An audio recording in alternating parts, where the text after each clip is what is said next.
Bonjour à tous, je me retrouve avec Fabrice Cocchio. Vous êtes le patron France de Digital Realty. Alors je le prononce à la française, mais vous le prononcerez mieux que moi. On est sur Adopt AI. Pourquoi, pourquoi votre entreprise, pourquoi votre présence sur le salon? Qu'est-ce qui fait que c'est une préoccupation pour votre entreprise? Bah, Digital Realty est le leader mondial des data centers, leader en Europe et leader en France.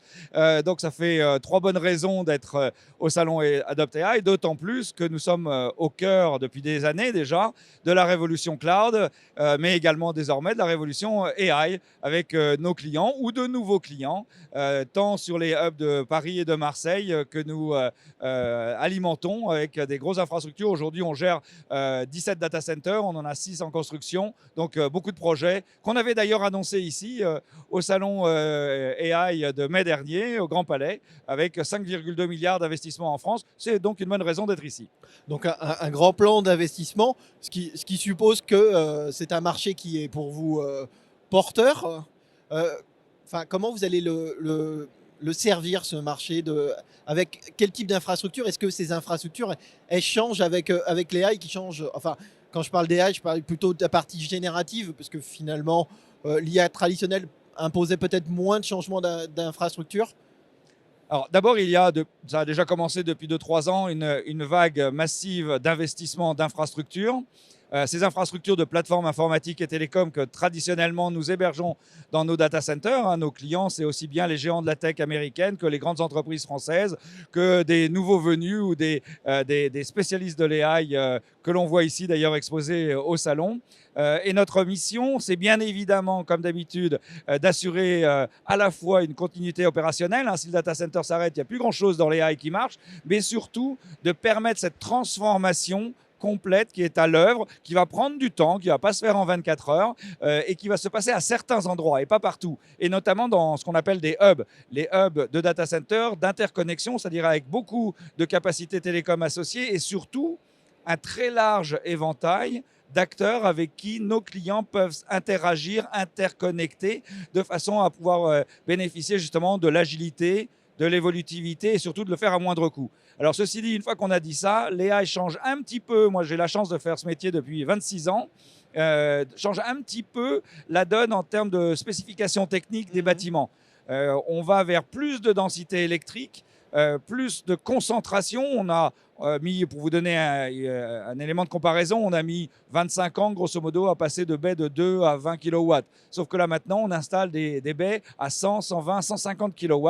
Forcément, ça change un petit peu la donne. Il faut que les data centers soient prêts pour ça, avec le deuxième enjeu, qui est le refroidissement par eau. Que certains fabricants présents ici au salon Adopt AI présentent, mais également des solutions des fois en mode natif Ouais. de certains acteurs de nos clients, notamment français. Et là, il y a tout un travail pour accompagner et être ce qu'on appelle water cooling ready, hein, à l'intérieur de nos data centers. Donc il y a un gros changement avec des specs qui d'ailleurs, des spécifications qui ne sont pas encore figées complètement au Ouais. niveau mondial. Les HRAE, hein, qui font généralement la loi aux États-Unis, donc dans le reste du monde, pour les normes de matériel informatique, ne sont pas encore complètement positionnés, mais on est en avance de phase avec la plupart de nos très grands clients.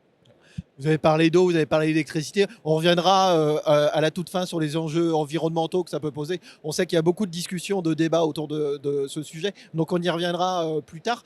Ce qui m'intéresserait également, parce que vous voyez, l'actualité sur l'IA générative est extrêmement riche. On parle de bulles, on parle de... Enfin, tous les acteurs, des fournisseurs font des annonces. Quelle est votre vue sur le marché aujourd'hui en termes de dynamique d'adoption?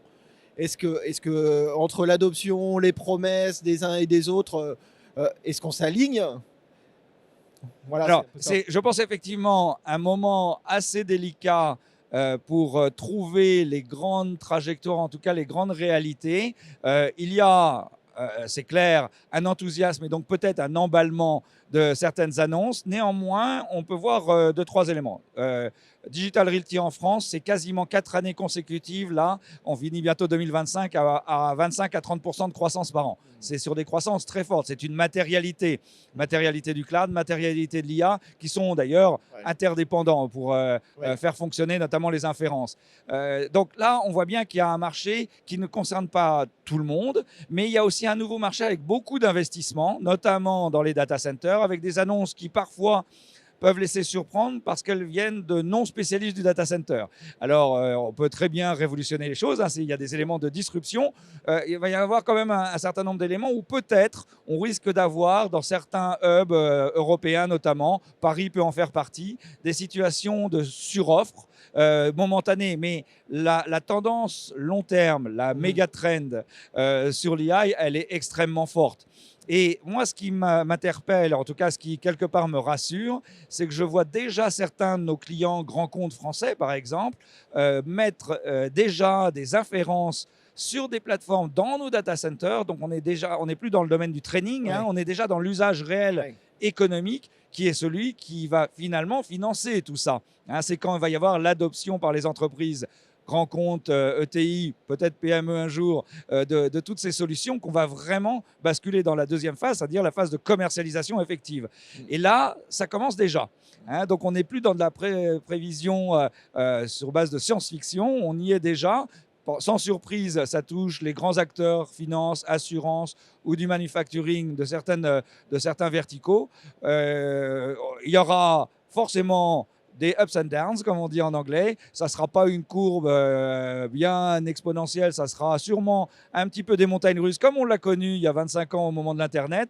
L'Internet est là aujourd'hui dans notre vie de tous les jours. L'IA sera dans notre vie dans 25 ans, tous les jours, dans notre vie de citoyen, d'employé ou tout simplement d'acteur économique. Et vous l'annonciez au début, vous avez un plan d'investissement de 5 milliards, c'est ça, en France. Ce qui suppose que, comme vous êtes un acteur historique, vous savez mesurer des tendances pour que vos investissements soient calibrés finalement avec la demande. Donc la bulle, ce n'est pas quelque chose qui vient déjouer finalement votre manière de travailler classique. Non, on a toujours la même recette depuis 25 ans, on écoute nos clients. Ça paraît simple, mais c'est d'ailleurs la base qui avait fait qu'on était parti en 2013-2014 à Marseille pour créer de toutes pièces le hub de Marseille. C'était en écoutant nos clients qui avaient besoin de Marseille pour échanger avec l'Afrique, le Moyen-Orient, l'Inde et l'Asie. Et puis surtout, le cœur européen informatique, hein, ce qu'on appelle dans le jargon télécom et informatique le FLAP, le Francfort, London, Amsterdam, Paris, puisque ça concentre à peu près 65% du PIB informatique européen. Oui. Alors oui, des investissements extrêmement importants qu'on avait annoncés au président de la République au moment du sommet IA et du sommet de Choose France, 5,2 milliards pour être précis, 4,2 milliards à Paris, 1 milliard à Marseille, réalisés avant 2030. C'est-à-dire qu'on n'est pas sur des annonces plus ou moins gazeuses, hein. On est une société cotée, donc on doit faire attention à ce qu'on dit en bourse pour garder bien sûr l'équité entre tous les investisseurs. Et on est sur des dossiers qui sont soit déjà validés sur des permis, soit en cours de construction, soit en fin d'instruction de permis pour construire tout ça. Donc il y a effectivement une accélération, surtout en France et en Allemagne, de notre groupe pour la partie européenne, pour deux raisons. La première qu'on a évoquée déjà, c'est-à-dire une très forte demande. Et surtout une deuxième raison, c'est que l'Europe a un souhait, et la France et l'Allemagne en particulier, de faire des activités d'AI souveraines, de cloud souverain, avec une notion d'autonomie, de confiance et puis, je dirais, de capacité à animer l'écosystème local. Et ça, c'est extrêmement important d'accompagner cette volonté politique, mais surtout économique des grands acteurs. Et c'est notre métier en tant qu'acteur neutre de pouvoir justement donner les moyens d'avoir cette infrastructure essentielle, encore une fois, du data center, parce que sans data center, pas d'IA. Hein. Ouais. Et Emmanuel Macron, vous parlez d'Allemagne, il y était récemment à Berlin pour le sommet sur la souveraineté européenne, mais c'est également Emmanuel Macron qui a initié la stratégie nationale pour l'IA, dont le troisième phase a été annoncée cette année. Elle est axée sur les infrastructures, donc j'imagine que vous êtes particulièrement à l'écoute de ce cadre. Est-ce qu'il a une importance, un impact sur votre activité? Est-ce qu'il est facilitateur, ou est-ce qu'au contraire, il comporte des lacunes. Quel est un peu votre regard sur ce Non, plan? moi, je pense qu'il faut laisser faire, bien sûr, les acteurs économiques de cet enjeu à la fois d'investissement, d'usage, mais on doit remercier, en tout cas, la France et le président en particulier, même si je vois avec plaisir que le chancelier allemand rejoint cette préoccupation, parce qu'il y a une vraie prise de conscience et peu de pays dans le monde, ou même de pays européens, ont eu l'intuition qu'il fallait justement insister auprès des différents acteurs, et y compris de la population, pour expliquer ce qui était en train de se passer et comment il fallait qu'on accompagne ces besoins fondamentaux d'infrastructure si on veut rester dans la course, voire même être dans le peloton de tête. Et ça, c'est un énorme enjeu. Alors, on a la chance en Europe et en France en particulier, qu'on a un système de droit, un système de normes. C'est essentiel pour la confiance dans l'IA. Et les phases qui vont venir, qui vont être en co-construction, participent à cette vision, déjà, encore une fois, bien entamée par les acteurs privés. On l'a évoqué pendant notre discussion, c'est les préoccupations autour de l'IA générative et de sa consommation de ressources et de manière générale d'impact environnemental. Est-ce que les data centers, surtout si on les multiplie et qu'on le concentre en termes de densité, ils peuvent être malgré tout efficients énergétiquement et être responsables? Quel est votre regard sur Alors, cette question? chez Digital Realty, ça fait quasiment 20 ans qu'on fait de l'efficience énergétique pour une raison très simple. C'est que le coût d'électricité que l'on repasse à nos clients constitue en moyenne 25 à 30% de leur facture totale. Donc, inutile de vous dire que quand on leur dit qu'on améliore l'efficience, donc on consomme moins de kilowattheures, généralement, nos clients apprécient. Il y a au-dessus de ça, maintenant, des enjeux réglementaires. Et notamment, les directives européennes sont assez strictes pour 2030 sur tant les data centers exploités que ceux en cours de construction. Il faut être direct. L'Europe est partie très en avant sans aucune mesure avec les contraintes qu'on peut avoir dans d'autres pays. Nous sommes présents sur les 6 continents, on peut assez facilement comparer. Ouais. Et moi, personnellement, en tant que citoyen, je trouve ça extrêmement bien parce que ça force justement l'industrie à se remettre en question et à aller toujours chercher. Il n'y a pas de baguette magique. Ouais. C'est essentiellement des sommes de décisions ou de choix d'investissement au moment du design, au moment de la construction et surtout au moment des opérations du data center pour faire des bâtiments efficients. Un petit paradoxe, c'est que finalement, on s'aperçoit chez Digital Realty en tant que leader que plus on fait gros et plus le bâtiment est facilement efficient, entre guillemets. Et donc, certains, des fois, véhiculent l'idée qu'il faudrait mieux multiplier des micro-data centers ou des petits data centers. Dans la réalité, il faut pouvoir jouer sur le partage des workloads, le partage de la charge pour pouvoir travailler effectivement sur l'efficience du bâtiment. Mais il y a beaucoup, ça serait trop long à détailler ici, il y a beaucoup d'actions que nous faisons, y compris pour réduire tout simplement l'impact des systèmes de groupes de secours, par exemple, les fameux générateurs qui sont étudiés pendant les instructions ICPE de nos installations. Et par exemple, Digital Realty est le seul acteur, depuis 4 ans maintenant, à avoir complètement supprimé le fuel dans nos systèmes de secours. On travaille sur des molécules de synthèse, le HVO100, qui nous coûte bien sûr un peu plus cher, mais qui a le bon goût sur le cycle de vie d'émettre 90% de carbone en moins. Donc, vous voyez, c'est vraiment la somme de plein d'actions dans ce sens. C'est essentiel pour l'acceptabilité politique et sociale de nos activités. C'est aussi essentiel pour les enjeux environnementaux et réglementaires de nos propres clients. Oui, puis il y a la question de l'énergie et de sa décarbonation. Et donc, il y a un choix à faire des pays d'implantation qui proposent l'énergie la plus propre. C'est un paramètre qui est pris en compte lorsqu'on implante un data center. Alors, si nos clients avaient le choix, ils mettraient tous leurs data centers soit dans les pays nordiques, soit en France, puisque c'est les 2 endroits en Europe où on a l'énergie la plus décarbonée pour des raisons différentes d'ailleurs.